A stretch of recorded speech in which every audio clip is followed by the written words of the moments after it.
మాట పలుకు తెలియనిది మాటున ఉండే మూగమది కమ్మని తలపుల కావ్యమయే కవితలు రాసే మౌనమది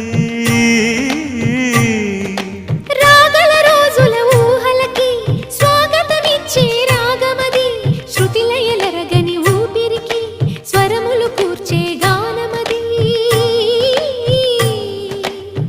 ఋతువుల రంగులు మార్చేది కల్పన కలిగిన మది భావం బ్రతుకును పాటగా మలిచేది